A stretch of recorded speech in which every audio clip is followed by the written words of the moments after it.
Yes, what's up, ladies and gentlemen? This is Warzone Jones, MMA topic video, and I gotta say, UFC 158 was a pretty good show. At least the three hype fights were, but them other first two fights, they weren't that good. They wasn't even worth mentioning. Very uneventful and very forgettable, in my opinion, those first two fights. I'm not even gonna waste my breath on them. So, let's talk about the big three hype fights that they had on their hype up show. And I gotta say, the first fight between Nate the Great Marquardt and Jake Ellenberger, short but sweet. It was a short but sweet fight. This man most definitely is going to get knocked out of the night. Nate the Great Marquardt got knocked the F out. Like, that's basically how I could describe this fight.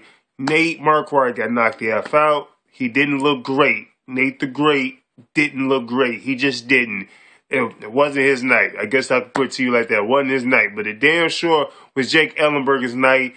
He knocked him the F out. I mean, he got knocked out so badly that when he came to, he had asked what happened. Like, he literally doesn't remember what happened. But what happened was he got knocked the F out. That was a vicious knockout. Knockout of the night. I don't see how the hell he wouldn't get knocked out of the night. Jake Ellenberger wins this fight, and he moves up the welterweight ladder.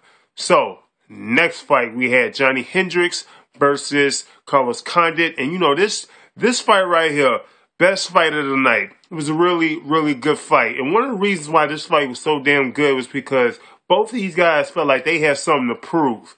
Both guys felt like they had something to prove. Johnny Hendricks was basically proving that, hey, I am the number one contender. I am the real number one contender. I'm the guy that should be getting a title shot. Nobody else. Where Condit was trying to prove that, yeah, hey, I'm still one of the best. He was basically trying to prove that, trying to stay relevant, trying to keep his name, in a title picture, which is understandable. You want to do that. So what better way to do that is to beat basically the number one contender in Johnny Hendricks. So Johnny Hendricks and Condit, these guys put on a really, really, really, really, really good fight. It was a really good, entertaining fight. But Johnny Hendricks is the guy who prevails at the end, and he won all three rounds. I wouldn't necessarily say he dominated dominated Carlos Condit, but he did enough to win because he just kept taking him down to the ground. He kept taking him down to the ground. He was landing big punches, uppercuts, hooks. Yeah, he was landing some big punches, and then he was taking him down to the ground. So Johnny Hendricks is a really good wrestler. I didn't know he was actually like that good of a wrestler, but he's a really good wrestler, and he showed that today. Carlos Condit, he showed how tough he is because he took those shots. Normally if Johnny Hendricks, laying shots like that on somebody, that person is going out. So, and he was landing some pretty good, clean, haymakers, on Carlos Condit's face. So Carlos Condit is tough as hell. He's tough as nails. So, man, the man got toughness to last him for days. And, he was landing punches himself. He landed a pretty good front kick to Johnny Hendricks' face. Wasn't enough to put Johnny Hendricks out. But these two guys went back and forth. But Johnny Hendricks was basically able to outdo him, in all three rounds. And that's why he won the decision. Most definitely, he won the decision, no doubt. So Johnny Hendricks is the number one contender. Again, I guess I should say again, he proves that he's the number one contender. So he should be getting a title shot, no doubt. No questions asked. Johnny Hendricks should be getting a title shot. So let's move on to the main event. But first, let me get a drink of water first. I got to keep my throat fresh. Main event, well, it basically went the way people would say that it would, that it was going to go. GSP was just taking Nick Diaz down. He was just taking him down. It was just like your typical GSP fight. He was taking guys down to the ground, punishing them, giving them punches, giving them elbows. That's basically what he was doing through the first round, second round, and in the third round. Now, Nick, to me, he didn't really look like himself. Nick didn't really look like himself. He didn't really get off.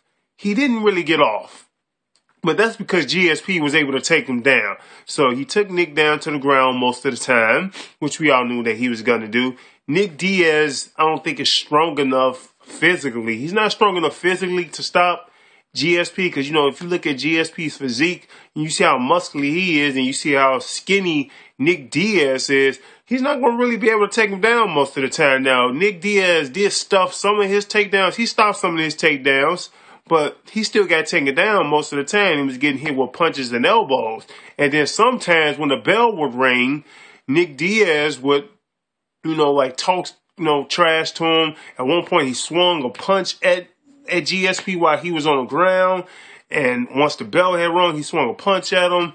It didn't like land or anything like that. So I'm thinking, like, are you trying to be like, you know, that one guy was Paul Daly? Paul Daly got kicked out of the UFC. I'm pretty sure Nick wouldn't give a shit though if he get kicked out of the UFC. He wouldn't care. But you know, Nick didn't really get off.